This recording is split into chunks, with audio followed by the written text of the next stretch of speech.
Congratulations, Mrs. Park. You're pregnant. What do you mean I'm pregnant? Your test results are positive. I can't be pregnant. You are. Could the father be my husband or my lover? The words hung in the sterile air of the hospital examination room like a verdict, like a sentence, like the end of one life and the terrifying beginning of another. Camille sat on the crinkly paper, covering the examination table, hands gripping the edge so tightly her knuckles had gone pale against her dark brown skin. The doctor, a kind-faced woman in her 50s with reading glasses perched on her nose, was smiling. Actually smiling. Like this was good news. Like Camille's world hadn't just tilted off its axis and sent everything sliding into chaos. Based on your hormone levels and the date of your last menstrual period, I'd estimate you're approximately 6 to 8 weeks along. The doctor was writing something on a chart, still talking, still using that gentle, encouraging voice. We'll schedule you for an ultrasound in a few weeks to confirm the due date more precisely.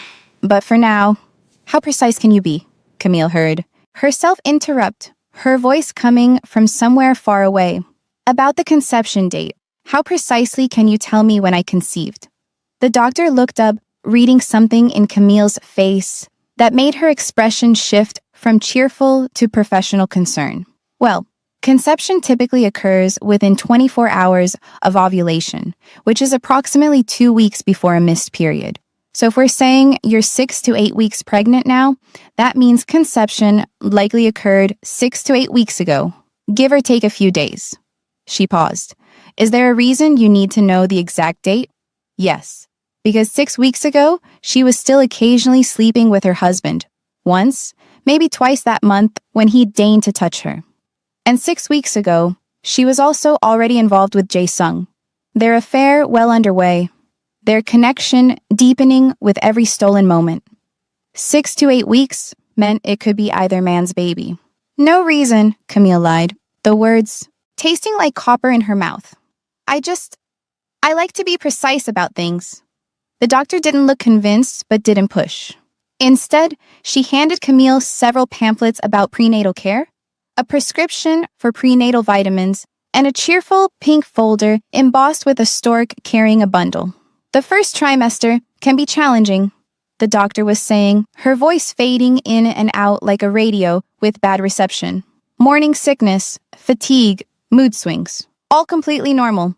Make sure you're taking the vitamins, staying hydrated, avoiding alcohol and caffeine. Camille nodded mechanically, taking the papers, the prescription, the folder, with its offensively cheerful stork. Her hands were shaking. She pressed them flat against her thighs to still them. Pregnant. She was pregnant. With a baby that was either her abusive husband's or her married lover's. A baby conceived in either desperation or hope, in either submission or freedom, in either a dying marriage or a secret affair that might destroy everyone it touched. Mrs. Park, are you all right? Camille looked up, realized the doctor was watching her with open concern now. I'm fine. The automatic lie, the reflexive reassurance. She'd gotten so good at those over 3 years of marriage. Just processing. Of course, it's a lot to take in. The doctor's smile was sympathetic. Do you have support at home? Your partner will be so happy. A partner. Camille almost laughed. Which partner? The husband who controlled every aspect of her life and was probably already planning how to use this pregnancy to trap her forever? Or the lover who didn't even know yet that his niece was dating said husband? I have support, Camille said, standing up on legs that felt like water. Thank you, doctor. She left before any more questions could be asked, before the kindness in the doctor's eyes could crack her open completely. The hospital corridor was too bright, too loud, too full of people, going about normal lives, while Camille's entire existence had just been rewritten in the span of 20 minutes. She found a quiet corner near the elevators and pulled out her phone with trembling hands. 15 missed calls from Ji-hoon, 8 voicemails, 12 text messages, escalating from, "Where are you?" to "Call me now," to "You're going to regret this." She deleted them all without reading or listening. She couldn't deal with him right now. couldn't hear his voice, couldn't stomach his threats, couldn't face what this pregnancy would mean once he found out. Instead, she scrolled to Minji's number. Pressed call. Hello? I'm pregnant. Silence on the other end. Then, oh, Camille. Just that. Just her name, said with such compassion and understanding that Camille had to press her hand over her mouth to keep from sobbing in the middle of the hospital hallway. Confirmed? Minji asked quietly. Just came from the doctor. 6 to 8 weeks? Camille's voice was barely a whisper. It could be either of them, Minji. I don't know. I can't know for sure until... She couldn't finish the sentence. Where are you right now? Still at the hospital. I need to sit down. Process this. Come over. Right now. Don't go home. I can't. I have something I need to do first. Camille looked down at the pink folder in her hands, at the pamphlets about fetal development and prenatal nutrition. I'll come by later. I promise. Camille. I'm okay. I need some time. I'll call you later. She hung up before Minji could argue, before the concern in her friend's voice could break down the fragile control she was maintaining. The elevator dinged. Camille stepped in, pressed the button for the ground floor, and watched the doors close on the OBGYN wing, where her entire future had just been rewritten. The cafe near the hospital was quiet at this hour, mid-morning on a Tuesday, too late for the breakfast rush, too early for lunch. Camille sat in a corner booth with an untouched cup of herbal tea cooling in front of her, the pink folder open on the table, pamphlets spread out like tarot cards, predicting her future. What to expect in your first trimester. Prenatal nutrition guide. Your baby's development, weeks 1 to 12. She stared at the last one, a cheerful illustration showing the progression from poppy seed to lime to plum. At 6 weeks, the pamphlet informed her brightly, her baby was the size of a sweet pea, had a heartbeat, had tiny limb buds that would become arms and legs. A sweet pea. Inside her body right now, a sweet pea-sized life was growing. Cells dividing, heart beating, future unfolding. And she had no idea whose DNA was writing that future. Camille's hand moved unconsciously to her still flat stomach, through the fabric of her shirt, through skin and muscle, to where a tiny cluster of cells was becoming a person. Her baby, but also potentially Ji-hoon's baby, or Jae-sung's baby. The mathematics were cruel and precise. Ji-hoon had touched her exactly twice in the past 2 months. Once about 7 weeks ago, when he'd come home drunk and wanting. Once about 5 weeks ago, when he'd been in an unusually good mood after a successful work presentation. Both times had been mechanical, emotionless. Her lying there thinking of other things while he used her body and then rolled over to sleep. Jae-sung, on the other hand. They'd been together frequently over the past 2 months, multiple times a week, with passion, with tenderness, with the kind of desperate need that came from finally finding someone who saw you as human. Statistically, mathematically, the baby was probably Jae-sung's, but probably wasn't certainty. Probably wouldn't hold up if Ji-hoon demanded a paternity test. Probably wouldn't protect her if he decided to fight for custody or use the pregnancy to trap her forever in this marriage. And probably wouldn't make telling Jae-sung any easier when she had to admit she couldn't be completely sure the baby was his. Camille's phone buzzed. She looked down. Ji-hoon? Where the fuck are you? Ji-hoon? I know you're seeing your messages. Ji-hoon? You better call me back right now. She blocked his number. The messages stopped. For a moment, she just sat in the quiet cafe, hand on her stomach, breathing slowly. In and out, in and out. She'd spent 3 years letting Ji-hoon make her feel small, worthless, incapable. 3 years of his voice in her head, telling her she was nothing without him, that she couldn't survive on her own, that she was too stupid, too useless, too foreign to make it in Korea or anywhere else. But that voice was a lie. She'd survived her whole life before meeting him. She'd gotten a college degree. She'd moved across the world. She'd built a life in a foreign country where she didn't speak the language fluently. and she'd found Jae-sung, found someone who saw her strength instead of manufacturing her weakness. She could do this. She could survive this. She had to. Because now it wasn't just about her anymore. It was about the sweet pea. Camille gathered up the pamphlets, tucked them back into the cheerful pink folder, and stood up with new resolve hardening in her chest. She needed to figure out her next move. And she needed to do it quickly, before Ji-hoon found her. But the question in her head still remained. Who was the father of her baby? Her husband or her lover? New to this series? The full story link is in the description. Trust me, you need the backstory to feel the full weight of this moment. Camille just discovered she's pregnant, but she doesn't know if it's her husband's baby or her lover's. That's not just a problem. That's a crisis that could destroy everyone involved. Who do you think is the father of her baby? Drop your comment below. Have you ever been in a situation where you literally had no good options? Where every choice led to pain, and all you could do was pick which pain you could live with? Comment yes or no. And hey, what time did you get to see this? Drop your location below. I love seeing where my Soul Afro fam is tuning in from. Don't forget to hit that subscribe button and turn on your notification bell if you're here for more stories like this. Let's continue. Wednesday morning arrived gray and cold, the kind of autumn day that promised rain. Camille had barely slept, one hand on her stomach all night, the other clutching her phone. She'd stayed at Min-ji's apartment Tuesday night, too afraid to go home, too exhausted to do anything but cry and process the impossible situation she was in. But she couldn't hide forever. She had to go back eventually, get clothes, figure out what to do next. Min-ji drove her home. Wednesday morning, pulled up outside the apartment building. Do you want me to come up with you? Min-ji asked. No, I'll be fine. Ji-hoon should be at work by now. Camille gathered her purse, the pink pregnancy folder hidden inside. I'll just grab some things and go. Call me if you need anything at all. I will. Thank you. Camille rode the elevator up to the apartment, key already in hand, heart hammering despite telling herself Ji-hoon would be gone. She unlocked the door, stepped inside quietly. The apartment was silent. Relief flooded through her. He was already gone. There you are. Camille's blood went cold.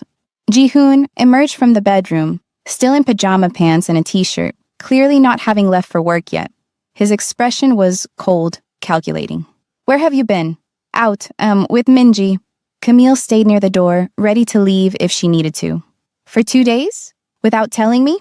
He stepped closer. Without answering any of my calls? I needed space. Ji-hoon laughed, dark and humorless. You needed space. How convenient. He walked past her to the kitchen, poured himself coffee even though it was almost noon. Well, your little vacation is over. I need you to play your role. What role? Obedient housewife. He took a sip of coffee, watching her over the rim of the cup. I have a very important business dinner Friday night. Major potential donor for my campaign. This could set the foundation for everything. The funding, the connections, the pathway to city council and beyond. Camille said nothing. Just watched him with the careful blankness she'd perfected over 3 years of marriage. All you need to do is stay out of my way and look pretty when I bring people around. Ji-hoon set down the coffee cup. Think you can manage that?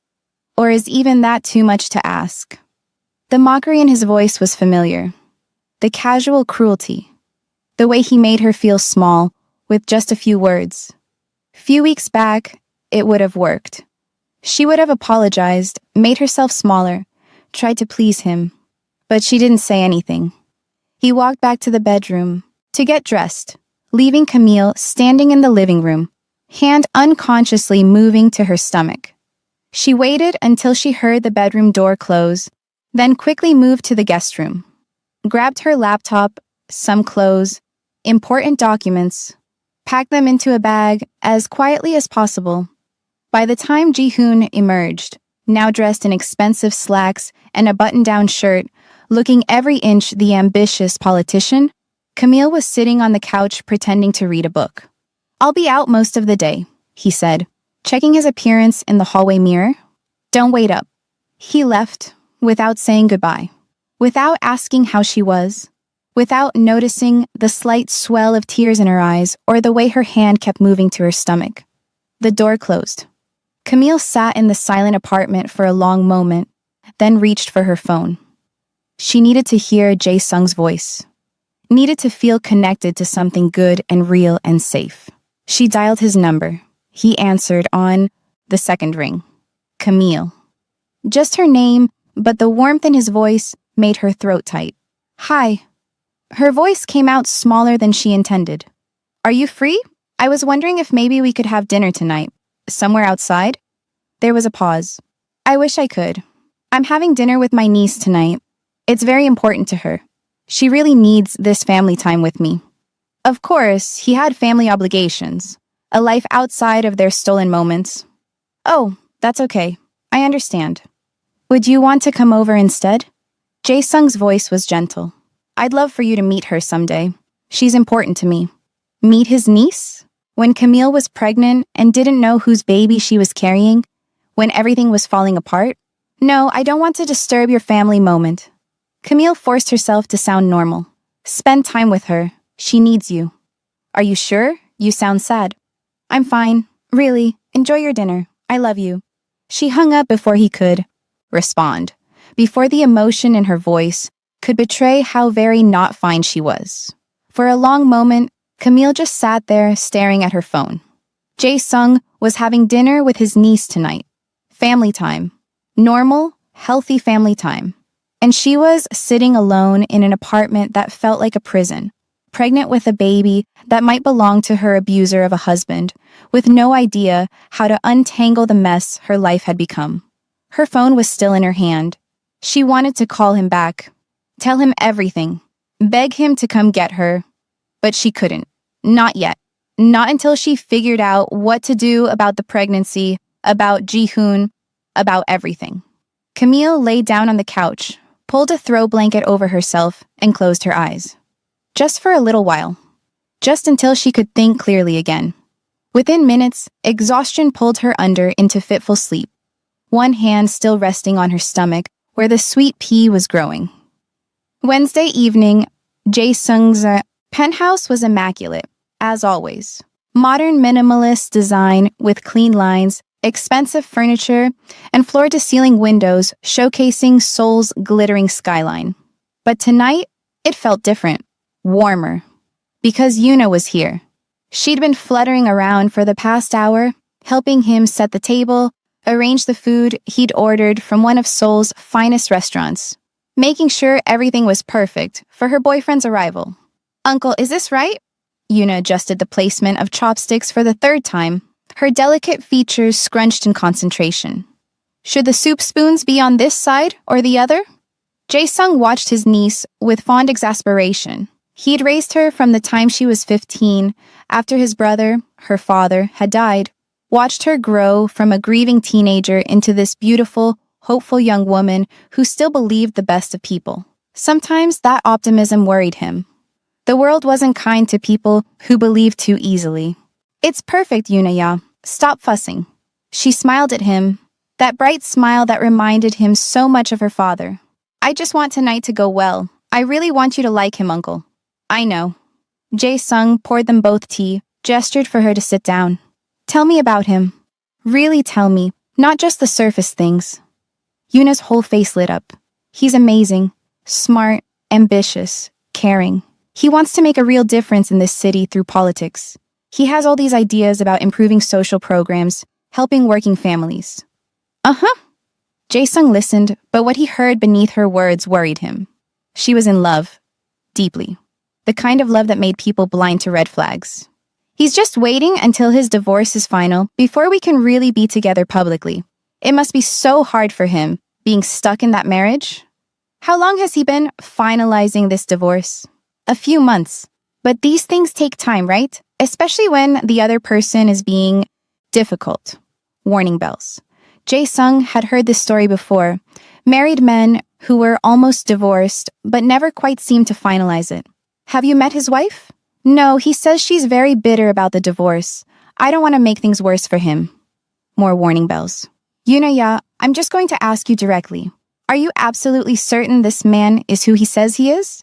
Her smile faltered slightly. What do you mean? I mean, have you verified that he's actually getting divorced? Seen legal papers? Met his lawyer? Uncle, why are you being like this? Yuna's voice took on a defensive edge. You haven't even met him yet. Give him a chance before you judge him. I'm not judging. I'm being careful. Because I love you, and I don't want you to get hurt. I know, but Ji-hoon isn't like that. He's good. You'll see. Before Jae-sung could respond, his phone buzzed. Camille. His chest tightened. She'd sounded so off earlier when they talked. Stressed, sad. Like she was carrying weight she couldn't quite voice. But the call had already gone to voicemail. He tried calling back. It rang twice, then went to voicemail again. He tried once more. Same thing. Something was wrong. He could feel it. Uncle, is everything okay? Yuna was watching him with concern. Fine, just... He looked at his niece, then at his phone. I need to step out for a minute. Someone I need to check on. But Ji-hoon will be here any minute. Jae-sung stood up, grabbing his keys. Something was wrong with Camille. He could feel it in his bones. And whatever was happening with Yuna's boyfriend could wait. Then the doorbell rang. Yuna jumped up, face lighting up with excitement. That's him! She rushed to the door before Jae-sung could stop her. He stood in the living room, keys still in hand, torn between the woman he loved, who clearly needed him, and the niece he'd raised who was looking at him with such hopeful eyes. The right thing to do was stay. Meet this boyfriend. Be present for Yuna. But every instinct screamed to go to Camille. Yuna opened the door wide. You made it. Her voice was bright, delighted. Of course, baby. Sorry I'm a little late. A male voice, smooth and confident. Traffic was terrible. Jae-sung watched as Yuna practically threw herself into the arms of a tall Korean man in an expensive navy suit holding a bouquet of flowers. The man stepped fully into the penthouse, and Jae-sung got his first good look at him. Early 30s, sharp, angular features, slicked back black hair, handsome in that calculated way, expensive suit that screamed ambition, and eyes that were cold despite the warm smile he wore like a mask. Every instinct Jae-sung had immediately screamed, Danger! Uncle! Yuna was beaming, pulling the man further inside. This is him. This is Ji-hoon. Ji-hoon, this is my uncle, Kwon Jae-sung. Ji-hoon stepped forward, extending his hand with practiced ease. Mr. Kwon, it's an honor to finally meet you. Yuna's told me so much about you. Jae-sung shook his hand automatically. The grip was firm but performative. Everything about this man felt calculated, rehearsed. Please, call me Jae-sung. He gestured toward the dining area, putting his keys down. He couldn't leave now without explanation. Come in. Sit. They settled at the dining table, Jae-sung at the head, Yuna to his right, practically glowing with happiness. Ji-hoon beside her, looking perfectly at ease. The food was beautifully arranged, kalbi, japchae, various banchan, expensive wine breathing on the sideboard. Everything Yuna had carefully prepared. This looks amazing, Ji-hoon said, smiling at Yuna. You have excellent taste. Yuna beamed, started serving him, making sure he had everything he needed, playing perfect hostess.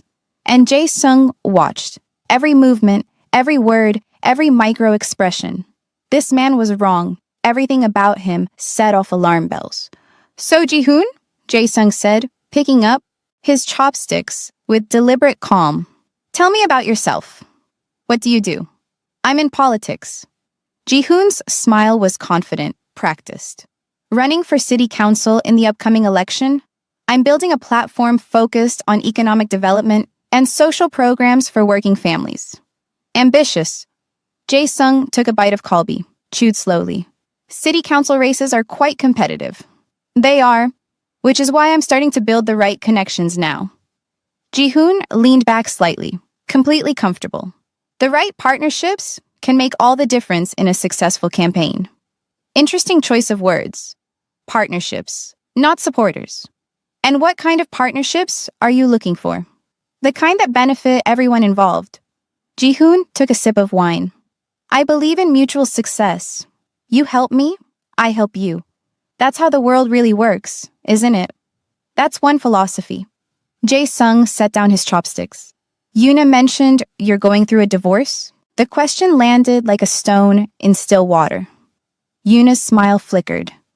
Ji-hoon's expression remained smooth, but something shifted in his eyes. Yes, unfortunately, my wife and I have been separated for several months now. The marriage has been over for quite some time. But you're still legally married? Only on paper. The divorce should be finalized very soon. My lawyer is handling all the paperwork. Ji-hoon reached over, took Yuna's hand. It's just a formality at this point. The marriage was dead long before the paperwork started. I see. Jae-sung watched the way Ji-hoon held Yuna's hand, possessive rather than affectionate. What's your wife's name? Ji-hoon's jaw tightened almost imperceptibly. Does it matter? Korean? Jae-sung heard himself ask, his voice coming from somewhere far away. African. We've been married 3 years. But like I said, it's been over for a long time. Ji-hoon's eyes were watching him carefully now. Why do you ask? Just curious. Jae-sung forced himself to pick up his wine glass. Take a sip. Tell me more about your campaign, Jae-sung said, forcing his voice to remain steady. What specific policies are you focused on? The conversation shifted. Ji-hoon launched into his political platform with practiced ease, economic development, social programs, community investment. All the right words in all the right order. But Jae-sung barely heard him. His mind was stuck on Camille if she was fine. Uncle? Yuna was looking at him with concern.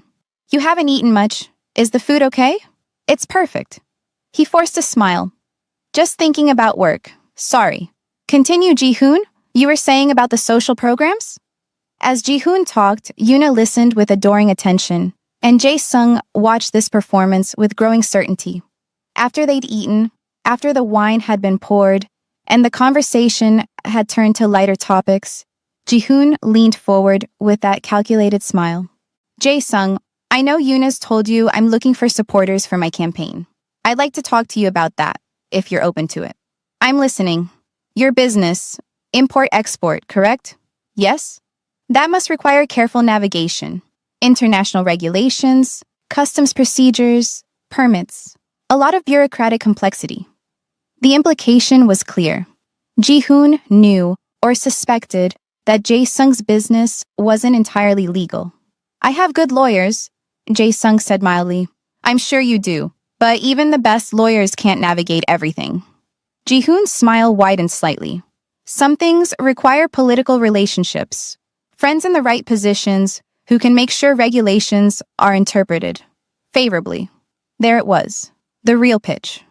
Are you suggesting you'd use political office to provide preferential treatment to campaign donors? I'm suggesting that people who help me succeed will find I remember my friends. Ji-hoon leaned back, completely comfortable with what he was proposing.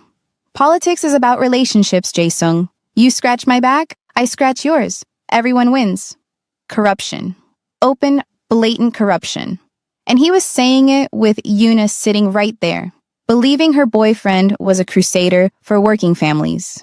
Jae-sung wanted to throw him out, wanted to tell Yuna this man was using her, lying to her, manipulating her to get access to her uncle's money and connections. But he couldn't. Not without proof? Not without breaking her heart based solely on instinct? That's an interesting proposition, Jae-sung said carefully. I'll need to think about it. Of course. Take your time. Ji-hoon's smile was knowing, but not too much time. The campaign season starts soon, and early supporters tend to get the best considerations. The meal continued. They talked about Yuna's work, about Seoul's changing political landscape, about everything except the elephant in the room. That Ji-hoon was openly offering political corruption in exchange for campaign funding. Yuna, sweet and trusting, didn't seem to understand the subtext. In her mind, her uncle and boyfriend were bonding. Jae-sung played along, keeping his expression neutral, asking appropriate questions. But inside, rage was building. This man, This corrupt, calculating, manipulative man was dating his niece. And if Jae-sung's suspicions were correct, there's more to him. I should get going, Ji-hoon said, around 10 p.m., checking his expensive watch. Early morning tomorrow. Lots of campaign prep. Of course. Jae-sung stood, shook his hand again. That same performative grip. Yoona walked Ji-hoon to the door, kissed him goodbye with obvious affection. Thank you for giving him a chance, uncle, she said after Ji-hoon left. I know you're protective, but he's really wonderful. You'll see. I'm sure, Jae-sung managed. After Yoona left a short while later, Jae-sung stood at his floor-to-ceiling windows, looking outside as he pulled out his phone. He called Camille, straight to voicemail. He tried again. Same thing. Camille woke up on the couch in the dark apartment, disoriented and groggy. She'd fallen asleep hours ago and hadn't meant to. Her phone was buzzing. She reached for it, squinting at the bright screen in the darkness. 3 missed calls from Jae-sung. Several texts. Camille's stomach lurched. She barely made it to the bathroom before vomiting. Morning sickness, or stress, or both. When the nausea passed, she sat on the bathroom floor, back against the cool tile, trying to steady her breathing. She needed to figure out her next steps, and she needed to do it quickly. But right now, she was too exhausted, too overwhelmed, too confused. She pulled herself up, brushed her teeth, and looked at her reflection in the mirror. Dark circles under her eyes. Hair a mess. Still wearing the same clothes from yesterday. But her eyes were clear, determined. Tomorrow, she'd deal with everything. Tomorrow. For tonight, she just needed to survive. Camille checked the time. Almost midnight. She needed to sleep. Needed rest for the sweet pea. But first, she needed to be absolutely certain about the pregnancy. The hospital had confirmed it, but she needed the tangible proof. Needed to see those 2 lines for herself. She couldn't sleep anyway. Not with all this anxiety churning in her stomach. Camille grabbed her coat and purse, slipped quietly out of the apartment, and walked to the 24-hour pharmacy 3 blocks away. The pharmacy was bright and sterile, harsh fluorescent lights making her squint after the darkness outside. She walked to aisle 4 where the pregnancy tests were kept. Grabbed 3 different brands, wanting to be absolutely certain, wanting that visual confirmation her racing mind needed. The clerk bagged them without comment, used to late-night pregnancy test purchases. Camille walked back to the apartment, clutching the bag like it contained something precious and terrible all at once. Back home, she locked herself in the bathroom, unwrapped the first test, read the instructions even though she already knew what to do, took the test, set it on the counter, set a timer for 3 minutes. Those 3 minutes felt like 3 hours. When the timer beeped, she looked. 2 pink lines. Positive. Her hands were shaking as she opened the second test. Different brand, different format. Took it, waited. Positive. The third test. Positive. All 3 tests lined up on the bathroom counter, all showing the same answer. Pregnant. Definitely. Certainly. Undeniably pregnant. Camille wrapped them carefully in tissue paper, hid them in the very back of the guest room closet behind boxes of old winter clothes. Evidence. Proof. Reality. Then she went to the kitchen, made herself a cup of hot milk like Minji had suggested, and stood at the window looking out at Seoul's sleeping cityscape. Somewhere out there, Jae-sung was probably awake too, worried about her. Somewhere out there, Ji-hoon was probably sleeping soundly, unaware that his entire world was about to change. And here, in this quiet kitchen, Camille stood with a hand on her stomach and tried to imagine a future where any of this could work out. She couldn't see it yet, but she had to try, for the sweet pea. The apartment door opened. Camille's heart stopped. Ji-hoon was home. She set down the milk, turned to face him. He walked in, looking energized, almost happy. Still in his nice clothes from the dinner. "You're still up," he said, loosening his tie. "Couldn't sleep." He went to the whiskey cabinet, poured himself a glass. "Well, I'm glad you're awake. I have good news." Camille said nothing, just watched him. Tonight went perfectly. Jihoon took a sip, smiled with satisfaction. I think I'm going to win this campaign, Camille. That man has exactly the kind of money and connections I need.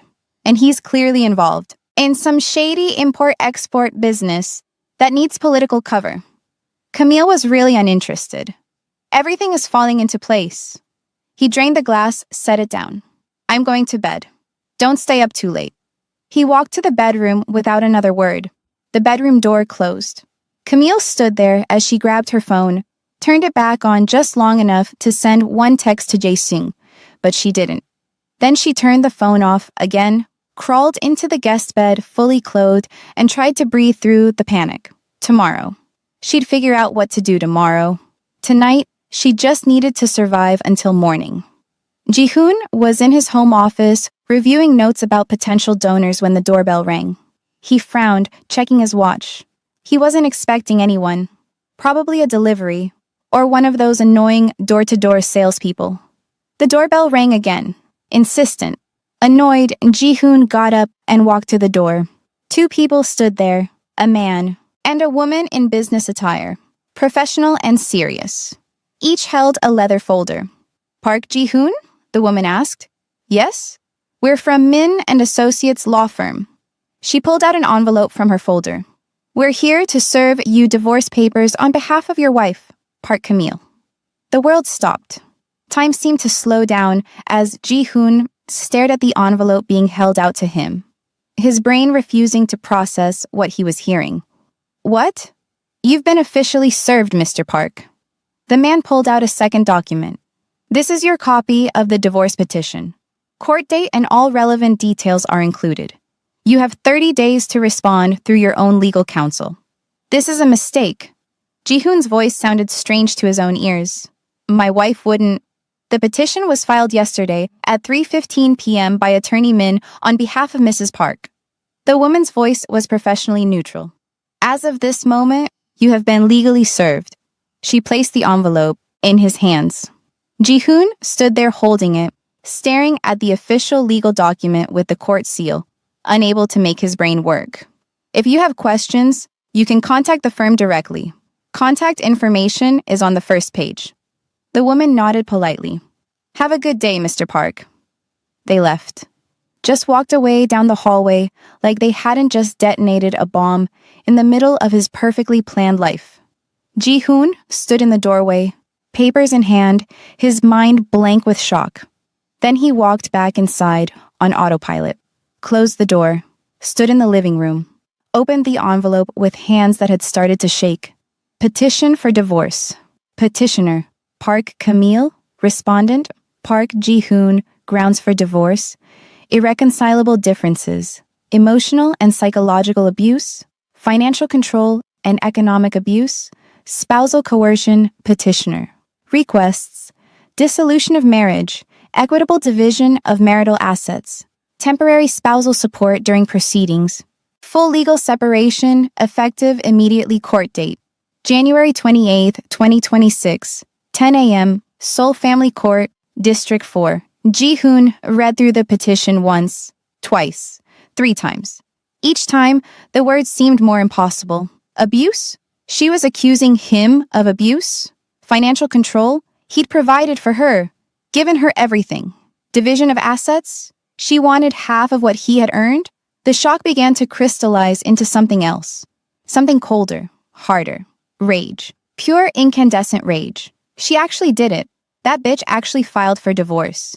After 3 years of him tolerating her uselessness, her inability to speak Korean properly, her failure to give him children, her complete dependency on him for everything. And this was how she repaid him? By filing false abuse allegations? By trying to ruin his reputation right when his political career was taking off? Jihoon walked to his office, sat down at his desk, and started making calls. His hands were steady now, his voice calm. The shock had burned away into cold calculation. Attorney Park, this is Park Jihoon. I need your services immediately. My wife just served me with divorce papers, and I need the most aggressive representation available. He listened to the lawyer's questions, answered them with careful precision. Yes, She's African. Here on a spousal visa. I'm the sponsor. Yes, I have reason to believe she's been having an affair. I want full documentation. I want her buried in court. I want her to get nothing, and I want her deported. Second call, private investigator. I need photographic evidence of my wife with another man. Start following her immediately. I don't care what it costs.